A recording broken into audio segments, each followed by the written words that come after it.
Oo nga pala. Mamamalimos pa ako ngayong araw na to. Punta na ako. Makamalig pa ako. Kapal na kasi oh.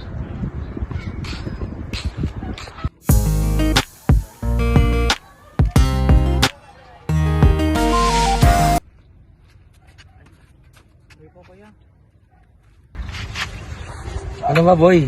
Tignan mo naman dinadaanan mo. Kung iba yan, baka kinusunada ka pa. Pasensya na po kuya. Hindi ko naman po sinasadya. May pupuntan po kasi ngayon. Mamamalimos po ako. Ang malimos. Mapagkakatiwalaan ko kaya itong tao na to? Para kasing ganito yung ano niya sa akin. Parang iba yung tsura niya. Di bale na. Maganda naman pakikitungo niya sa akin. Sige po, kuya.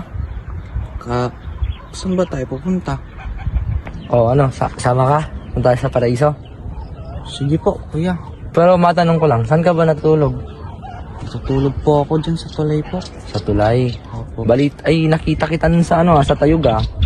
Sa may castle. Opo, kung saan-saan po kasi napaparoon para lang may ang pagtulugan. Kung saan-saan po kasi naghahanap eh. Okay. So yung asan magulang mo? Magulang ko po is iniwan ko na po kasi yun nga po kasi yung trato po nila sa akin. Ganun naman po kasi hindi po katuring na kapamilya po. Oo siya. Sige. Kwenta mo na lang sa akin lahat ng buhay mo pag nandun ka na.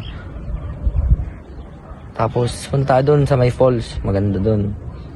Okay ba? Opo kaya, sige po. Punta tayo ngayon sa boy, sa Paraiso. Kung hindi mapasyal. Okay ba? Sige kuya, ikaw rin. Di ba sabi mo, hindi mo ba nakatry masyal sa mga ganyan? Opo kuya. Ngayon makikita mo yung Paraiso. Ganda rin boy, maligo ka rin.